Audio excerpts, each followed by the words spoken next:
യോഹന്നാൻ എഴുതിയ സുവിശേഷം 19-ാം അധ്യായം അതിൻ്റെ 28-ാമത്തെ വാക്യം. അതിൻ്റെ ശേഷം സകലവും തികഞ്ഞിരിക്കുന്നു എന്ന് യേശു അറിഞ്ഞിട്ട് തിരുവെഴുത്ത് നിവർത്തിയാകും വണ്ണം എനിക്ക് ദാഹിക്കുന്നു എന്ന് പറഞ്ഞു.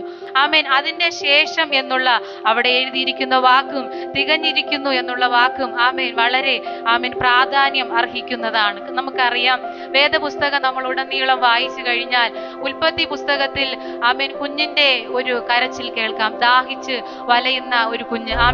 അതിന്റെ മരണം കാണണ്ട എന്ന് പറഞ്ഞ് ഹാഗർ മാറി നിന്ന് കർത്താവിനോട് നിലവിളിക്കുന്നത് കാണാം. പുതിയ നിയമത്തിലേക്ക് നമ്മൾ കടന്നു വരുമ്പോൾ ധനവാനായ ഒരു മനുഷ്യൻ യാതനാ സ്ഥലത്ത് കിടന്ന് അവിടെ കിടന്നുകൊണ്ട് ദാഹിക്കുന്നത് നമുക്ക് കാണുവാൻ കഴിയും. എന്നാൽ യേശു കർത്താവ് ഇവിടെ ശുശ്രൂഷയുടെ കർത്താവിന്റെ ശുശ്രൂഷ തികയ്ക്കും എന്ന വണ്ണം അവിടെ പറയുന്നത് സകലവും നിവർത്തിയായി എന്ന് കർത്താവ് അറിഞ്ഞിട്ട്, സകലവും നിവർത്തിയാകും വണ്ണം എല്ലാം തികഞ്ഞിരിക്കുന്നു എന്ന് യേശു കർത്താവ് അറിഞ്ഞിട്ട് എനിക്ക് ദാഹിക്കുന്നു എന്ന് പറഞ്ഞു. ഹല്ലേലൂയ. കർത്താവായ യേശു ക്രിസ്തു സകലതും നമുക്ക് വേണ്ടി ചെയ്ത് തീർത്തതിനു ശേഷം എനിക്ക് ദാഹിക്കുന്നു എന്ന് പറഞ്ഞു. പ്രിയ ദൈവമക്കളെ, നമ്മൾ ഈ കേൾക്കുന്നതും വായിക്കുന്നതും എല്ലാം നമ്മൾ ചിന്തിച്ചു കഴിഞ്ഞാൽ നമുക്ക് ഒറ്റ കാര്യമേ ഉള്ളൂ. യേശു കർത്താവ് പിടിക്കപ്പെട്ട ആ നിമിഷം മുതൽ ക്രൂശ് മരണം വരെയും സകലതും നമുക്ക് വേണ്ടിയാണ് ചെയ്തത് എന്നുള്ളൊരു ചിന്ത എപ്പോഴും നമ്മുടെ ഹൃദയത്തിൽ ഉണ്ടായിരിക്കേണ്ടത് വളരെ ആവശ്യമാണ്. കർത്താവ് ഇവിടെ ദാഹിച്ചത് അനേക ആത്മാക്കൾക്ക് വേണ്ടിയിട്ടാണ്. നമുക്കറിയാം, കർത്താവിന്റെ ക്രൂശ് മരണത്തിൽ ശിഷ്യഗണങ്ങൾ കർത്താവിൽ നിന്ന് മാറിപ്പോയതായിട്ട് കാണാം. എന്നാൽ പലരും ചേർന്നു, ചിലരൊക്കെ മാറിപ്പോയി.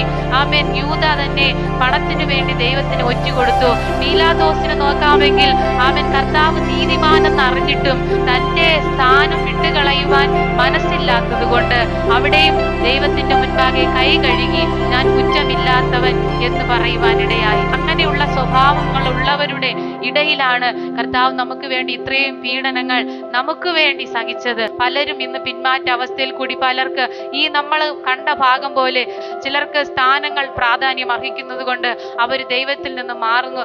ചിലർക്ക് സമ്പത്ത് മോഹിച്ച് അവർ ദൈവത്തിൽ നിന്ന് മാറുന്നു.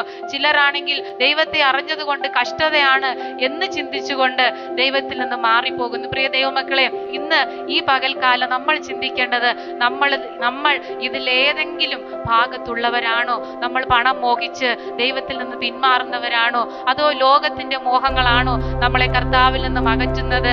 അതോ ചില സ്ഥാനങ്ങളാണോ ദേശത്തിന്റെ മുൻപാകെയോ അല്ലെങ്കിൽ നമ്മൾ നിൽക്കുന്നവരുടെ സമൂഹത്തിന്റെ മുൻപാകെ ഞാൻ കർത്താവിനെ സേവിക്കുന്നു എന്ന് പറയുവാൻ മടി കാണിക്കുന്നവരാണോ?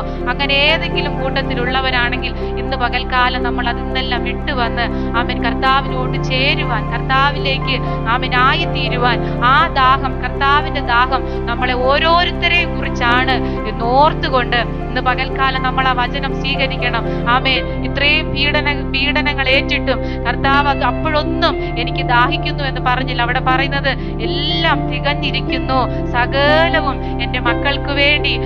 കർത്താവിന്റെ ഉള്ള മകനെ ആയിരിക്കും പറഞ്ഞത്, എൻ്റെ മക്കൾക്ക് വേണ്ടി ഞാൻ സകലവും നിവർത്തിയാക്കി എന്നറിഞ്ഞിട്ട് ദാഹിക്കുന്നു എന്ന് പറഞ്ഞു. പ്രിയ ദൈവമക്കളെ, ഇന്ന് പകൽക്കാലം ആ ദാഹം നമ്മളെ ഓരോരുത്തരെയും കുറിച്ചാണ്. നമ്മൾ ആരും നിത്യാഗ്നിയിൽ വീണു പോകാതിരിപ്പാൻ കർത്താവ് നമുക്ക് ഇത്രയും വലിയൊരു രക്ഷ ഒരുക്കി തന്നത് നമുക്ക് വേണ്ടിയാണെന്ന് ഓർത്തുകൊണ്ട് ആ ദൈവസന്നിധിയിലേക്ക് നമ്മളെ സമർപ്പിച്ചു കൊടുക്കാം.